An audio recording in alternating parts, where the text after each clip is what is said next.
There's no water in Cape Town. We have a solution for it. I've offered them the solution. Do you think they want to accept it? No way. It's by design. The drought is designed to create misery.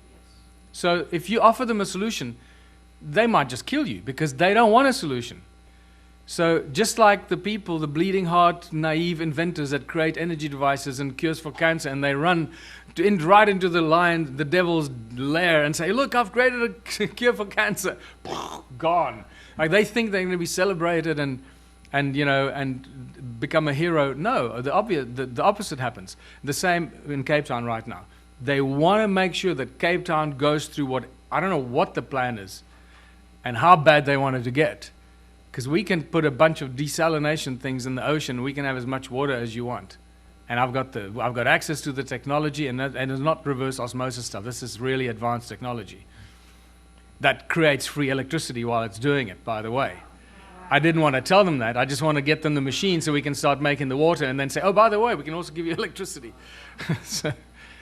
And I've got contacts in government. I've got a woman, I'm not going to mention any names yet because I guess it is a little dangerous, but I've got a woman who used to be deep into politics. She's a very conscious African woman, and she's gone in and she spoke to all her contacts at the highest levels, and she just phones me up and says, I don't know what to do. Can't open the doors. They don't want it. They don't want the solution. All I told them, it's going to cost you nothing because the guys are offering to give it to them for free. How much water do you need? We need 200 million liters an hour. Cool. When can we install it? No. So this is the thing that we need to deal with. So remember, we've got to come up with a solution that will bypass this resistance. And we've come up with that solution. That's the best part of it. And it's so simple. It truly boggles my mind. You know what I'm talking about, the one small town. One small town can change the world. We're going to get to that, and you see how simple it is. So Ubuntu contributionism, it's so simple we cannot screw it up. And the reason we cannot screw this up, the moment that we start implementing this philosophy in our little small town, and I'm going to tell you why we call it a one small town, can change the world, because we're going to get there. It's a self-correcting system. It always corrects itself for the best outcome of the community. We can't screw it up. Doesn't matter if there's one bad apple, it's never going to be able, that bad apple is never going to be able to make the rest of the apples rotten, because a bad apple will be excommunicated or discarded. Because now suddenly we're working for the benefit of the community, not for the undermining of the community. Please write that down on your piece of paper for the end. You will answer that question yourself. I don't want to answer any questions that you have, because then it's me telling you what to do. And you'll see how simple it is. By the time we've been through this, you'll laugh at that question. You'll know how it works. Do this for so long, and it's just, these are the stumbling blocks, what I call the 30 most frequently asked questions, and that's one of them. So, slavery, money enslaves us. Money has become a holy cow. And so many people still think that we need it because we can't survive without it, and all this kind of nonsense. And it's all about brands, corporations, careers, jobs. And remember that the bankers own the corporations. Because if the corporation goes belly up, who picks it up? The bank. And so this is, again, I keep telling people, the bank owns everything. They own everything. If you stop paying your mortgage on your home, who takes your home? If you stop paying your car, who takes your car? Need I say more, right? The banks own everything. They own our countries, they own our asses, they own everything. And people just need to filter this through their system. So they own our countries, they own everything. And this is why it's now very obvious that the banks have stolen our countries. And central banks run and control the global system. I'm going to go quickly through this because by now you should all know this, right? I assume. So I'm not going to bore you with this. And the banking families, I basically call them the largest organized crime syndicate in the world, because that's what they are. But they're just protected by the laws and the governmental structures and the men with guns. Otherwise, they wouldn't be in control. You know who the banking families are, and they've evolved over the years. They go back thousands of years, as you know. And there's some interesting royal bloodlines that come through these banking families. They own all the central banks, and they control the supply of the money in the world. and the central banks then control the governments. How many of you have seen this new movie with Tom Cruise, American Made? Great movie. Just go see American Made. What I like about it, because it's a bit of a comedy. It's not a heavy movie. It's a fun movie, but it really just shows you how they've just messed with the world on every level. The CIA's launch of the drug trade. It's just unbelievable. The World Bank, the European Central Bank, the IMF, World Trade Organization, the Fed here in the US, and the mother of them all, and the South African Reserve Bank. Few people know how powerful this bank is. You can imagine with all the minerals and gold and platinum and diamonds going through that bank. This is a serious golden goose that they do not want to let out of their fingers. So, Reserve Bank of Australia, Reserve Bank of India, Central Bank of Brazil, and they're all controlled by the BIS, the Bank of International Settlements, or Bank for International Settlements. And the interesting thing is, I just recently took a couple that came on a tour of Adam's Calendar and the Stone Circles with me. And halfway through Adam's Calendar, this woman says to me, I work for the BIS. She was all sheepish and shy. She said, I work in Basel for the BIS. I go, wow, what do you do? And I'm not going to tell you what she does. I'm not going to mention her name, because she told me that, this is serious. She's not allowed to talk about her job or anything. But what I gleaned from her, and she knows exactly what's going on. I was really concerned about the BRICS thing, like Russia, China, India, etc. So BRICS is Brazil, Russia, India, China, South Africa, right? The most powerful group of countries. Literally, they could just hijack the whole global economy virtually with a blink of an eye. And so I said, how does China fit into this? Because I could not understand how the Chinese government and Chinese authorities would subject themselves to the Rothschild empire. I said, so how does China cooperate with the Rothschild banking? And she said, they don't. Not at all. They don't comply at all. They do what they want. They submit papers when they feel like it. They don't give them anything that they are requested to give them. And they're treated with very, very kid gloves, whatever the expression is. And they don't do anything, because China could sink the entire global banking system overnight. So they have to have them part of it. Otherwise. And then I said, what about Putin in Russia? Same thing. Putin does what he wants, and just gives the BIS whatever he wants, whenever he wants. Isn't playing the game. They can't kick Russia and China out of the system. I didn't ask her about India. I didn't ask about Brazil or South Africa, because I know what's going on in South Africa. It's a mess. Jeez, it's a mess.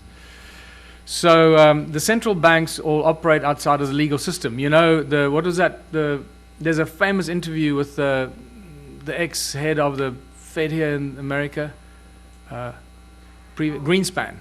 There's a famous interview with Greenspan with a guy on 60 Minutes, where I said, what is your relationship with the president like? And he says, our relationship with the presidents have always been good, but you know that, and he says it. I think he actually says that. He says the Fed does not fall under the legal control or the jurisdiction of the United States government. He actually says that in this interview. So there's nothing you can do to the Fed. The laws don't apply to them. And the same in South Africa. You might be aware, if you're not aware, I went through my whole phase where I learned about the money, the banking, all that, because I was in the court against Standard Bank in South Africa, the biggest bank in Africa. I took them to court, or I stood up against them trying to repossess my house. And I learned a lot about that, because I defended myself against the highest paid lawyers and advocates money can buy. And I had some help and advice, but when I lost that, because obviously you can't win it, when I lost it, I then paid the bank for the shortfall of the auction of my house, and all the legal fees came to about R1 million.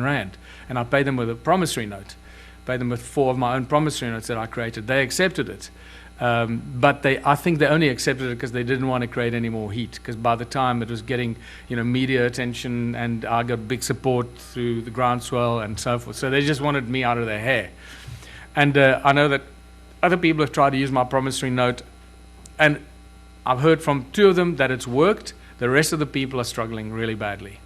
But where was I going with this? Oh, so when that finished, I then decided, you know what, screw this. I'm going to take the whole bloody system to the Constitutional Court, because now I had volumes and thousands of pages of evidence of crimes against humanity and corruption and all this. So I compiled a 1,000-page document that I submitted at the Constitutional Court. This is our court, like the highest human rights court, right? That's what we think.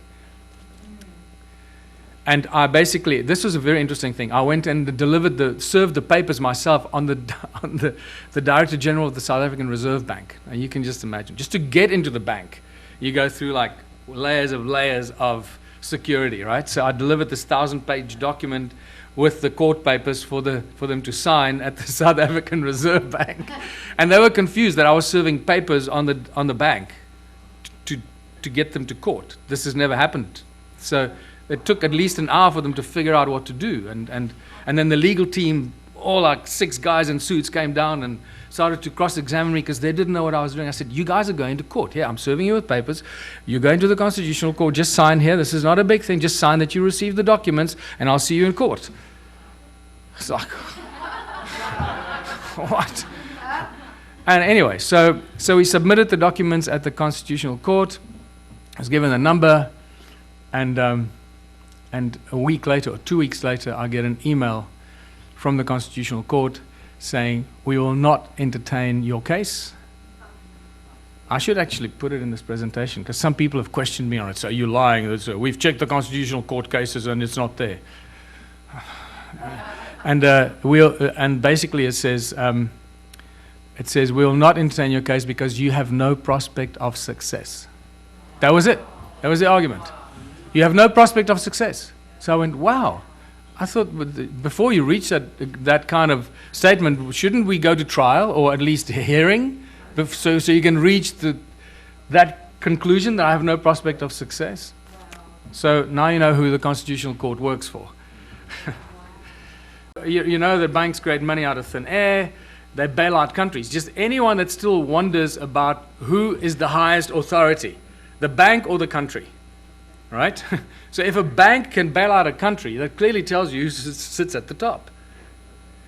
So, and then politics, obviously. So we appoint our governors and governments to serve us and not to tell us what to do, but obviously we've forgotten this.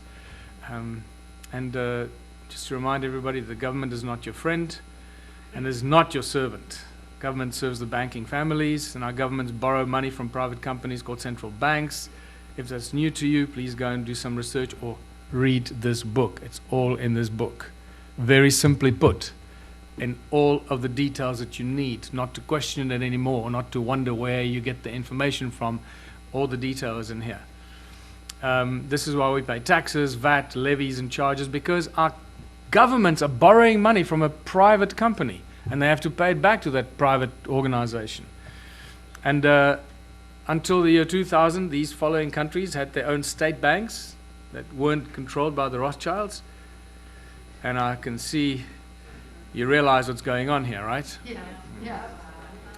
And when you see American Made, it becomes even more clear. When you see that movie, it deals with all this stuff. And especially some of the Southern American countries, where the rogue presidents, they weren't rogue for the people. They were great for the people, but they were not good for the banking system. Our countries are corporations. You should know that by now as well. And here's just one example where South Africa is mentioned as a corporation. You can see this is the Securities Exchange search for companies. Here's Anglo-American, and there's Lehman Brothers, and Republic of South Africa, registered as a corporation. And you'll see that every country, every province, every city, when you start looking at this, is registered as a corporation.